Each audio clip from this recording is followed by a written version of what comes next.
Welcome to Business Studies class 11 or first PU. Today we will discuss about a second chapter, forms of business organization. So today topic is sole proprietorship. So ಇವತ್ತೇನು ಮಾಡೋಣ, ಇವತ್ತಿನ ತರಗತಿಯಲ್ಲಿ forms of business organisation. So forms ಅಂದರೆ ಸಂಘಟನೆಯ ಒಂದು ಪ್ರಕಾರಗಳು. ಏನು ಮಾಡುವಂಥದ್ದು, ವ್ಯವಹಾರದ ಸಂಘಟನೆಯ ಪ್ರಕಾರಗಳನ್ನು ಇವತ್ತು ಒನ್ ಬೈ ಒನ್ ನೋಡ್ತಾ ಹೋಗುವ. ಸೊ ಈ ವ್ಯವಹಾರ ಮಾಡಬೇಕು ಅಂತಂದರೆ ನಾವು ಬೇರೆ ಬೇರೆ ರೀತಿಯ ಸಂಘಟನೆಗಳನ್ನು ನೋಡ್ತೀವಿ. Like sole proprietorship, then joint Hindu family business, partnership firm, cooperative society, joint stock company. So various forms of business organisation ಏನಾಗಿದೆ ಹೇಳಿ, ಬೇರೆ ಬೇರೆ ರೀತಿಯ ಸಂಘಟನೆಗಳನ್ನು ಇವತ್ತು ಡೇ ಟು ಡೇ ಜೀವನದಲ್ಲಿ ನಾವೇನು ಮಾಡ್ತೀವಿ, ನೋಡ್ತಾ ಹೋಗ್ತೀವಿ. So first one, soul proprietorship.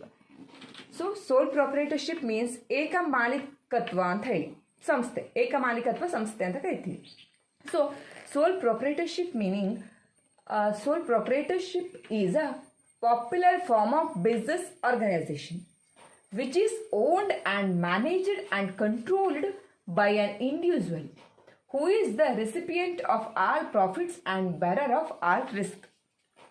So sole proprietorship is a popular form of business organization and the most suitable for a small business, especially in the initial year of operations. So sole proprietorship meaning, a sole proprietorship is a popular form of business organization which is owned and managed and controlled by an individual who is the recipient of all profits and bearer of all risk. So sole proprietorship ಅಂದರೆ ಏಕ ಮಾಲೀಕತ್ವ ಸಂಸ್ಥೆ ಅಂತ. So ಇದೇನಾಗುತ್ತೆ, ಇದು ವ್ಯವಹಾರದ ಸಂಘಟನೆಯ ಒಂದು ದೊಡ್ಡ ಪಾಪ್ಯುಲರ್ ಪ್ರಸಿದ್ಧಿಯನ್ನು ಹೊಂದಂತಹ ಸಂಘಟನೆ ಹೌದು. ಸೊ ಇಲ್ಲಿ ಏನಾಗುತ್ತೆ ಅಂದರೆ, ಒಬ್ಬನೇ ವ್ಯಕ್ತಿ ಏನು ಮಾಡುವಂಥದ್ದು, who recipient of all profits and bearer of all risk, which is owned and controlled by a single person or individual. ಒಬ್ಬನೇ ವ್ಯಕ್ತಿ ಏನು ಮಾಡುವಂಥದ್ದು ಅಂತಂದರೆ ನಿಭಾಯಿಸುವಂಥದ್ದು ಅಂತ, ಅವನೇ ನಿಯಂತ್ರಣವನ್ನು ಮಾಡುವಂಥದ್ದು. ಹಾಗೆ ಅಲ್ಲಿ ಬಾದಂತಹ ಎಲ್ಲ ರಿಸ್ಕ್ಗಳನ್ನು ಅವನೇ ತಗೋತಾನೆ, ಜೊತೆಗೆ ಪ್ರಾಫಿಟನ್ನು ಕೂಡ. ಒಂದು ವೇಳೆ ಲಾಭ ಬಂದರೂ ಕೂಡ ಅವನೇ ಸ್ವೀಕರಿಸ್ತಾನೆ, ನಷ್ಟ ಆದರೂ ಕೂಡ ಅವನೇ ಭರಿಸಬೇಕಾಗುತ್ತೆ. ಸೊ ಅದನ್ನು ಸೋಲ್ ಪ್ರೊಪ್ರೈಟರ್ಶಿಪ್ ಅಂತ ಹೇಳ್ತೀವಿ. The word sole means only. So sole means only ಅಂದರೆ, ಸೋಲ್ ಅಂದರೆ ಒಂದೇ ಅಂತ ಅರ್ಥ. Proprietor refers owner. So proprietor ಅಂತಂದರೆ ಓನರ್ ಅಂತ. So sole proprietor is the one who is the only owner of a business. So ಏನು ಮಾಡುವಂಥದ್ದು, ಒಬ್ಬನೇ ವ್ಯಕ್ತಿ ಏನು ಮಾಡೋದು, ಮ್ಯಾನೇಜ್ ಮಾಡೋದು, ಓನ್ ಮಾಡೋದು, ಅಂದರೆ ಓನರ್ ಆಗಿರುವಂಥದ್ದು. Then definition of a sole proprietor. Sole trader is a type of business unit where a person is solely responsible for providing a capital, for bearing the risk of the enterprises, and for the management of a business. So I already told, a single sole person responsible for all risk and activities of the business. So ಏನು ಮಾಡುವಂಥದ್ದು, ಒಬ್ಬ ಒಬ್ಬ ಏಕ ವ್ಯಕ್ತಿ ಏನು ಮಾಡುವಂಥದ್ದು, ಈ ಒಂದು ಬಿಸ್ನೆಸ್ಸಲ್ಲಿ ಸಂಪೂರ್ಣ ಜವಾಬ್ದಾರಿಯನ್ನು ಒಬ್ಬನೇ ತಗೊಳ್ಳೋದು, ಹಾಗೆ ಪ್ರೊವೈಡಿಂಗ್ ಕ್ಯಾಪಿಟಲ್, ಬಂಡವಾಳನ ತೊಡಗಿಸೋದಿರ್ಬೋದು, ರಿಸ್ಕನ್ನು ತೊಗೊಳ್ಳೋದಿರ್ಬೋದು, ಪೂರ್ತಿ ಬಿಸ್ನೆಸ್ಸನ್ನು ಮ್ಯಾನೇಜ್ ಮಾಡೋದು ಒಬ್ಬನೇ ವ್ಯಕ್ತಿ ಅಂತ. So some of example of a sole proprietorship or stationery shop, book shop, then beauty parlour, then some of the small hotels. ಏನಾಗಿರುವಂಥದ್ದು ಅಂದರೆ ಸಣ್ಣ ಪುಟ್ಟ ಒಂದು ice cream parlour, then salons. So ಇವೇನಾಗುತ್ತೆ, ಸೋಲ್ ಪ್ರೊಪ್ರೈಟರ್ಶಿಪ್ನ ಉದಾಹರಣೆಗಳು. ಅಂದರೆ ನಾವು ನೋಡ್ತೀವಿ, ಬುಕ್ ಸ್ಟಾಲ್ನ ಒಬ್ಬರೇ ಹಾಕ್ಕೋತಾರೆ, ಆಮೇಲೆ ಸ್ಟೇಷನರಿ ಅಂಗಡಿ, ಆಮೇಲೆ ಕಿರಾಣಿ ಅಂಗಡಿ, ಇವನ್ನೆಲ್ಲ ಒಬ್ಬರೇ ನಿಭಾಯಿಸ್ತಾ ಇರೋದನ್ನು ನಾವು ಏನು ಮಾಡ್ತೀವಿ, ಡೇ ಟು ಡೇ ನೋಡ್ತೀವಿ. ಸೊ ಇಲ್ಲೇನಾಗುವಂಥದ್ದು ಅಂದರೆ, ಅವರು ಇಡೀ ಒಂದು ಅಂಗಡಿಯನ್ನು ಒಬ್ಬರೇ ನಿಭಾಯಿಸ್ತಾ ಇರ್ತಾರೆ. ಸಲೂನ್ಸ್ ಇರ್ಬೋದು, ಬ್ಯೂಟಿ ಪಾರ್ಲರ್, ಆ ಸಿಂಗಲ್ ವುಮೆನ್ ಕ್ಯಾನ್ ಹ್ಯಾಂಡಲ್ ಅಲ್ವಾ. ಸೊ ಒಬ್ಬಳೇ ಏನು ಮಾಡುವಂಥದ್ದು, ಇಡೀ ಒಂದು ಬ್ಯೂಟಿ ಪಾರ್ಲರ್ನ ಮೇಂಟೈನ್ ಮಾಡೋದಿರ್ಬೋದು. ಅಂದರೆ ಆ ಒಂದು ಓನರ್ಶಿಪ್ಪನ್ನು ತೊಗೊಳ್ಳೋದು ಯಾರು, ಒಬ್ಬರು, ಅಂದರೆ ಒಬ್ಬರೇ ತೊಡಗಿಸ್ಕೊಳ್ತಾ ಹೋಗುವಂಥದ್ದು ಅನ್ನೋದು ಸೋಲ್ ಪ್ರೊಪ್ರೈಟರ್ಶಿಪ್. ಇಲ್ಲಿ ಬೇರೆಯವರು ಹಸ್ತಕ್ಷೇಪಗಳೇನಾಗೋದಿಲ್ಲ, ಇರೋದಿಲ್ಲ.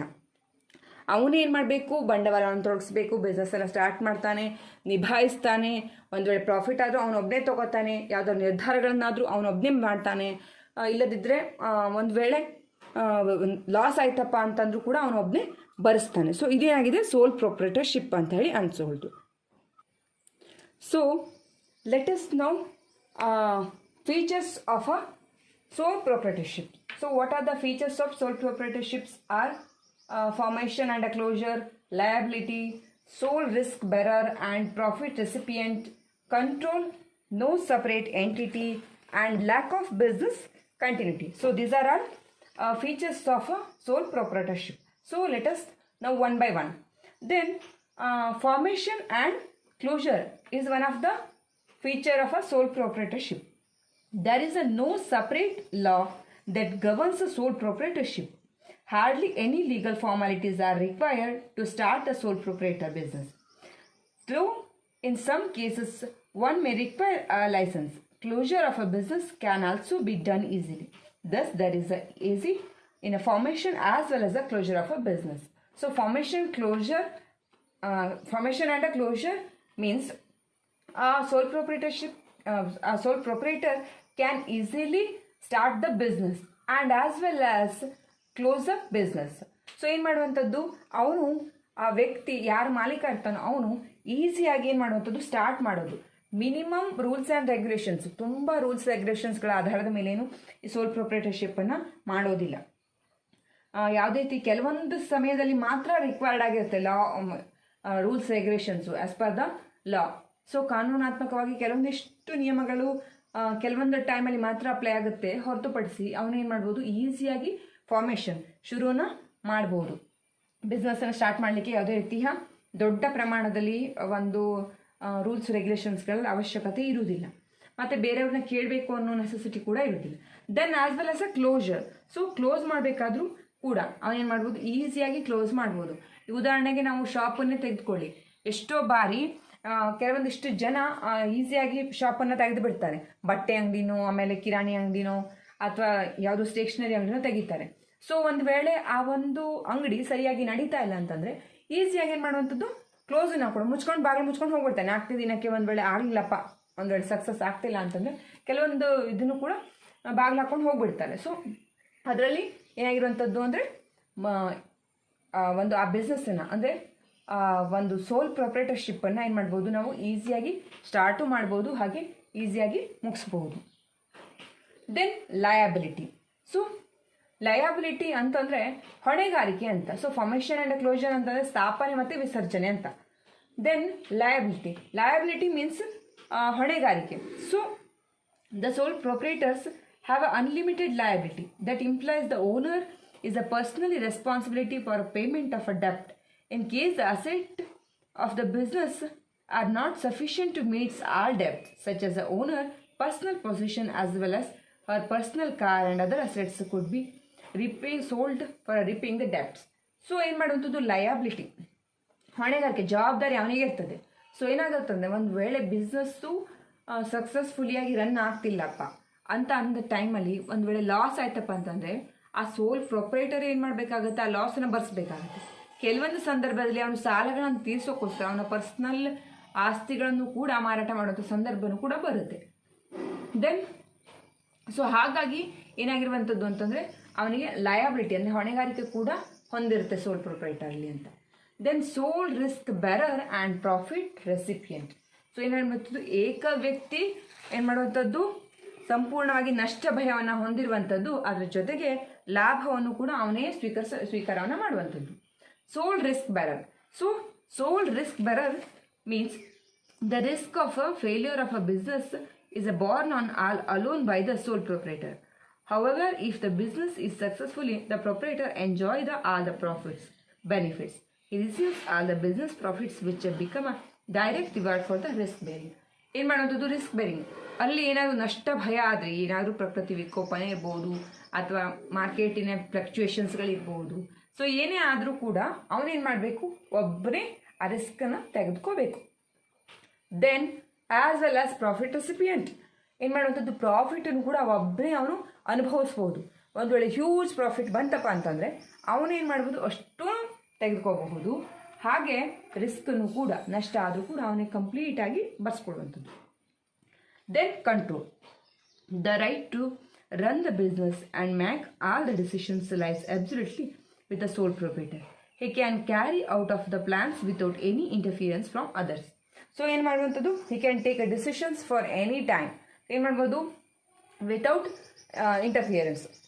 ಏನಾಗುತ್ತೆ, ಕಂಟ್ರೋಲ್. ಅವನು ಇಡೀ ಒಂದು ಬಿಸ್ನೆಸ್ಸಿನ ಕಂಟ್ರೋಲನ್ನು ಅವನು ಒಬ್ಬನೇ ನಿಭಾಯಿಸ್ತಾನೆ. ಸೊ ಹಾಗಾಗಿ ಬೇರೆಯವರ ಒಂದು ನಿರ್ಧಾರಗಳನ್ನು ಅವನು ತಗೋಬಹುದು ಅಷ್ಟೇ. ಯಾರು ಬೇರೆಯವರು ಕೂಡ ಒತ್ತಡವನ್ನು ಹಾಕಲಿಕ್ಕೆ ಸಾಧ್ಯ ಆಗೋದಿಲ್ಲ. ಯಾಕಂತಂದರೆ ಅವರದ್ದೇ ಅವನ ಒಬ್ಬನ ಬಿಸ್ನೆಸ್ ಆಗಿರೋ ಕಾರಣದಿಂದ ಅವನೊಬ್ಬನೇ ಡಿಸಿಷನ್ಸನ್ನು ಮಾಡ್ತಾನೆ. ಹಾಗೆ ಯಾವಾಗ ಬೇಕಾದ್ರೂ ಅವನು ತಗೋಬಹುದು. No separate entity. In the eyes of law the distinction is made between the sole trader and his business, as business does not have an identity separate from the owner. The owner is therefore held responsible for all the activities of business. No separate entity. ಇಲ್ಲಿ ಏನಾಗಿದೆ, ಸಪ್ರೇಟಾಗಿ ಬೇರೆ ಅಸ್ತಿತ್ವ ಅಂತ ಬಿಸ್ನೆಸ್ಸಿಗೆ ಇರುವುದಿಲ್ಲ. ಆ ವ್ಯಕ್ತಿನೇ ಆ ಬಿಸ್ನೆಸ್ಸಿನ ಒಂದು ಅಸ್ತಿತ್ವ ಆಗಿರ್ತಾನೆ. ಸೊ ವ್ಯಕ್ತಿ ಬೇರೆ, ಬಿಸ್ನೆಸ್ ಬೇರೆ ಅಂತ ಹೇಳುವಂಗೆ ಇಲ್ಲ. ಯಾಕಂತಂದರೆ ಒಬ್ಬರೇ ಶುರು ಮಾಡೋದ್ರಿಂದ ಆ ಸಂಸ್ಥೆಗೆ ನಡೆಯುವಂಥ ಎಲ್ಲ ಚಟುವಟಿಕೆಗಳಿಗೂ ಕೂಡ ಆ ಒಬ್ಬ ವ್ಯಕ್ತಿನೇ ಜವಾಬ್ದಾರಿಯನ್ನು ಆಗಿರ್ತಾನೆ. ಹಾಗಾಗಿ ನೋ ಸಪ್ರೇಟ್. ಮತ್ತು ಸಂಸ್ಥೆಗೆ ಬೇರೆ ಅಸ್ತಿತ್ವ ಅಂತ ಹೆಸರು ಇರುವುದಿಲ್ಲ. ಕಾನೂನಾತ್ಮಕವಾಗಿ ಸಂಸ್ಥೆ ಅಂದರೂ ಕೂಡ ಒಂದೇ, ಆ ವ್ಯಕ್ತಿ ಅಂದರೂ ಒಂದೇ. Lack of business continuity. The sole proprietorship business is owned and controlled by the one person.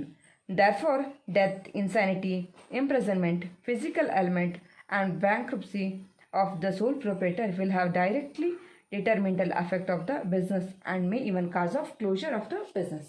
So, lack of continuity means ಮುಂದುವರಿಯುವಂಥ ಸಾಧ್ಯತೆಗಳು ಕೊರತೆಯಾಗಿರುತ್ತೆ, ಅಂದರೆ ಕಡಿಮೆ ಇರುತ್ತೆ ಅಂತ.